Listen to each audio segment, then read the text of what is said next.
इस्लाम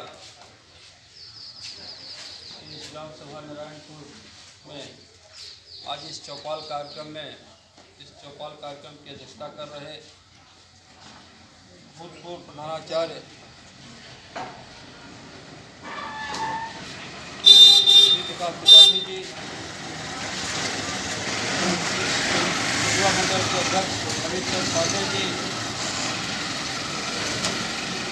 युवा मोर्चा के जिलाध्यक्ष भाई नीरज दुबे जी, पूर्व ज्येष्ठ प्रमुख उड़ुआ आचार्य जगन्नाथ राय जी, वरिष्ठ नेता भारतीय जनता पार्टी श्री डॉक्टर जयप्रकाश त्रिपाठी जी, जिनके दरवाजे पर यह कार्यक्रम हो रहा है, इस बूथ के अध्यक्ष भी हैं आदरणीय शंकरताप साहब त्रिपाठी जी, हम सबके भाई वरिष्ठ अधिवक्ता श्री पीके दुबे जी और इनके साथ आए सभी सम्मानित इस चिल्लू पार के नागरिक लोग, यहाँ उपस्थित इस गांव के सभी सम्मानित बड़े बुजुर्ग नौजवान साथियों, मुझे भी आने में थोड़ा विलम्ब हुआ था। एक कार्यक्रम था हमारा महुआ पार के पास धुबौली गांव में।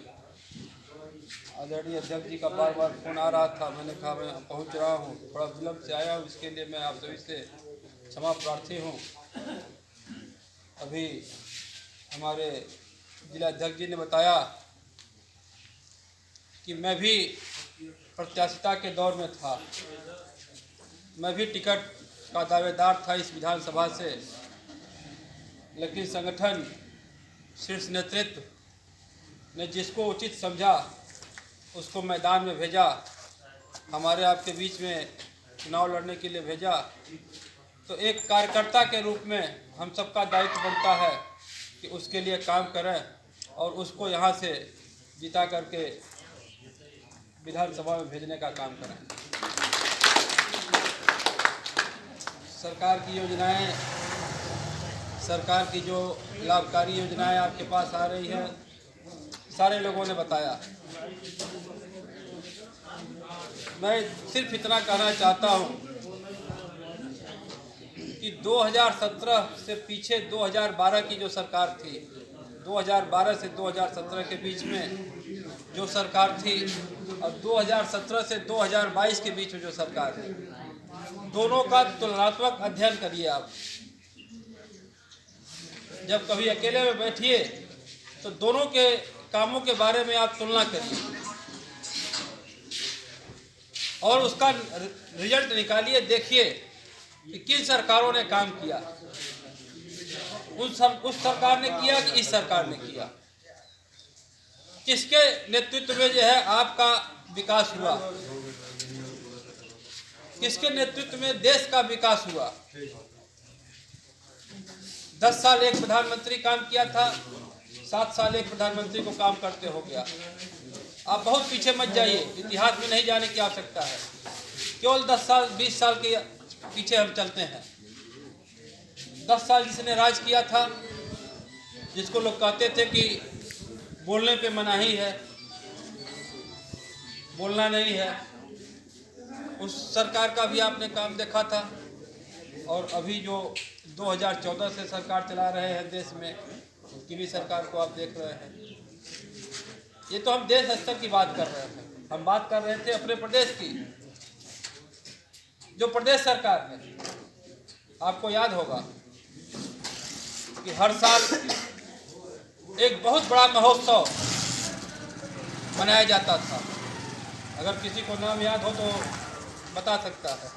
सफाई महोत्सव के नाम से मनाया जाता था, जिसमें अरबों रुपया इस प्रदेश के जनता का, हमारा आपका हक, वहाँ पे दुबई और सिंगापुर और मुंबई से डांस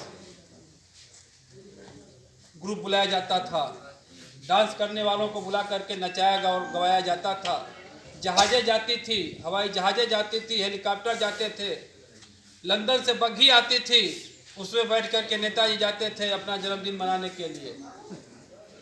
वो अरबों रुपया किसी और का नहीं था, उनके अपने घर का नहीं था, उनके अपने ज़िले का नहीं था। पैसा हमारा और आपका, हमारे और आपके पैसे से वो किया जाता था, वो फंक्शन मनाया जाता था, वो जन्मदिन मनाया जाता था। और आप तुलना करिए, आप कि इस 2017 के बाद की सरकार का पहली दीपावली जब अयोध्या में मनाया था, पूज्य महाराज जी ने 1 लाख दीपक से मनाया था, और आज 5वीं जब दीपावली 5 साल बाद मनाया तो 11 लाख दीपों से दीपावली मनाई गई है। आप इसकी कल्पना करिए कि वो सरकार अच्छी है कि ये सरकार अच्छी है। अभी भाई नीरज दुबे जी ने बताया कि धर्म और संस्कृति की रक्षा कैसे किया सरकार ने। मैं उसी के परिप्रेक्ष्य में ये कहना चाहता हूँ, एक वो धर्म और संस्कृति की रक्षा करने वाले लोग थे, और एक ये धर्म और संस्कृति की रक्षा करने वाले लोग हैं जो होली और दीपावली को भी हमारे आपके बीच में जो है मनाते हैं। कैसे होली और दीपावली मनाया जाता है, ये 1 लाख दीपक से चालू करके 11 लाख दीपक तक जो है इस साल 11 लाख दीपक जले थे। 11 लाख दीपक को जलाने के लिए कितना तेल लगा होगा, कितने दीपक बने होंगे, कहाँ से बन करके आया होगा, किसको रोजगार मिला होगा। अगर आप इसके पीछे जाएंगे तो आपको दिखाई देगा कि कैसे जो है लोगों को रोजगार दिया जाता है, कैसे यहाँ के लोगों को लाभ मिले, ये सरकार कैसे सोचती है। 5 लाख दीपक गोरखपुर से बन करके गया था, वहाँ भटहर के पास से जो टेराकोटा का काम करते हैं। रोजगार देने का एक जिला एक उत्पाद, एक महाराज जी की एक योजना है, एक जिला एक उत्पाद, जिसमें गोरखपुर को टेराकोटा मिला हुआ है, सिद्धार्थनगर को बासमती चावल मिला हुआ है, कहीं गुड़ मिला हुआ है, कहीं गन्ना का उत्पाद मिला हुआ है। तो इस तरह के एक जिले से एक उत्पाद कैसे लोगों को जो है ज़्यादा से ज़्यादा रोजगार मुहैया कराया जा सके, इसके बारे में सोचती है ये सरकार। हमको याद है अभी संयोग से कल ही एक शिक्षक से हमारी मुलाकात हो गई। यहाँ शिक्षक बहुत लोग बैठे होंगे, इसको नथा नहीं लेंगे। जो है शिक्षक, प्राइमरी के शिक्षक थे। बात बात में उन्होंने कहा कि जो है मंदिर आपने थोड़े बनवाया, मोदी ने थोड़े बनवाया, मंदिर तो सुप्रीम कोर्ट ने बनवाया, सुप्रीम कोर्ट ने मंदिर बनवाया, आपका क्या योगदान है। मैंने उनसे एक ही सवाल पूछा, हमने कहा भाई साहब ये बता दीजिए कि 2014 के पहले भी तो सुप्रीम कोर्ट थी। जब नरेंद्र मोदी प्रधानमंत्री नहीं बने थे 2014 के पहले, तो अभी तो सुप्रीम कोर्ट काम करता था, हाई कोर्ट काम करता था। तब मंदिर की स्थापना क्यों नहीं हो पाई, उन्होंने क्यों नहीं करा दिया जो उस समय की सरकारें थी। जिस मंदिर की परिकल्पना में हमको लगता है कि कई पीढ़ियां हम लोगों की, 500 साल का मतलब हो गया कि कम से कम 6 से 7 पीढ़ी हमारी निकल चुकी होगी, ये सोचते सोचते कि मंदिर बनेगा तो हम भी उसका दर्शन पाएंगे। लेकिन हम सभी बहुत बड़े भाग्यशाली हैं, हम सभी भाग्यशाली हैं कि हमको उस मंदिर का दर्शन मिलेगा, हम उस मंदिर में दर्शन कर पाएंगे, उस मंदिर को देख पाएंगे जिसकी कल्पना करते करते हमारी 6 पीढ़ियां ऊपर चली गई। कि आज अब मंदिर का निर्माण होगा, भगवान जो छतरी में है, जो तिरपाल में है, वो मंदिर में जाएंगे। ये सोचते सोचते हमारी 6 पीढ़ियां 8 पीढ़ियां ऊपर चली गई। अब वो जो है मंदिर का निर्माण शुरू हुआ है, और मुझे उम्मीद है कि 1 साल के अंदर ही हम सब उसका दर्शन पा पाएंगे।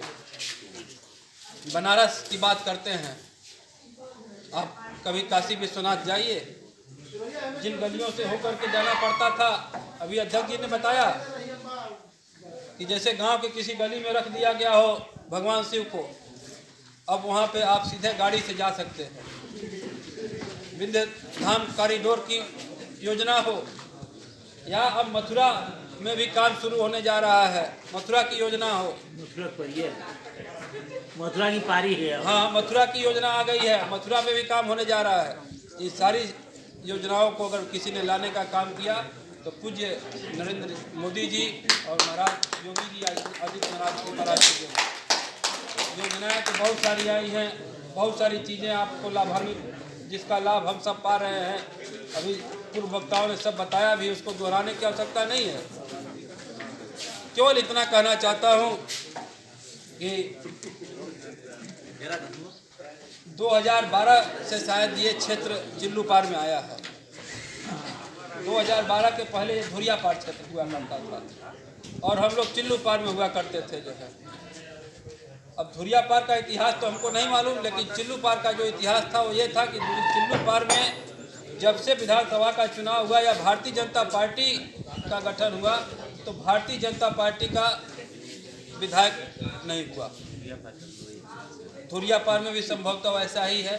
मेरे याददाश्त में तो 2-3 बार जो है शैलेंद्र शाही लड़े थे तो हमेशा हार ही उनको मिली थी। उसके बाद का मैं बहुत निश्चित में नहीं बता पाऊँगा।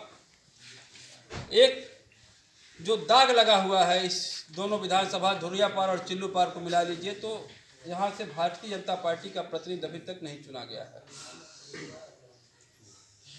इस बार हम सबके प्रयास से हम सब इतनी मेहनत करें, इतना प्रयास करें कि जो यहाँ से जनप्रतिनिधि जाए। अभी जैसा नीरज दुबे जी बता रहे थे कि प्रतिनिधि कहता है कि विपक्ष में है इसलिए हम कुछ कर नहीं सकते, तो ये कहने का मौका न रहे कि हम विपक्ष में हैं, हम कुछ नहीं कर पा रहे हैं। इस बार जो भी प्रतिनिधि जाए वो हमारे पक्ष का जाए, भारतीय जनता पार्टी के प्रतिनिधि के रूप में जाए, जो आदरणीय मुख्यमंत्री बनाने में, महाराज जी को मुख्यमंत्री बनाने में आपका भी एक अहम रोल हो, आपका भी एक योगदान हो, जिसकी वजह से वहाँ मुख्यमंत्री जब चुना जाए तो चिल्लू पार का भी हाथ ऊपर उठे मुख्यमंत्री के चुनने की लाइन में। ऐसा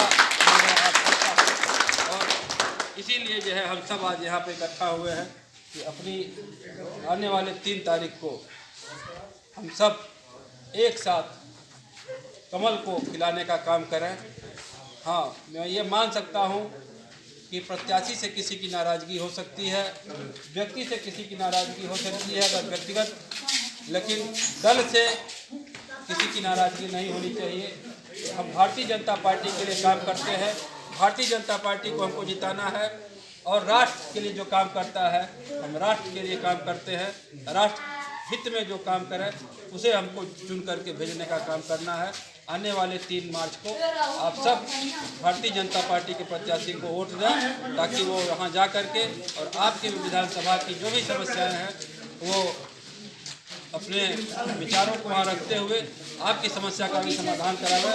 निश्चित रूप से जब विपक्ष का प्रत्याशी होगा तभी क्षेत्र का भी विकास, समुचित विकास क्षेत्र का तभी हो पाएगा जब भारतीय जनता का प्रत्याशी यहाँ से चुन करके विधानसभा में जाएगा।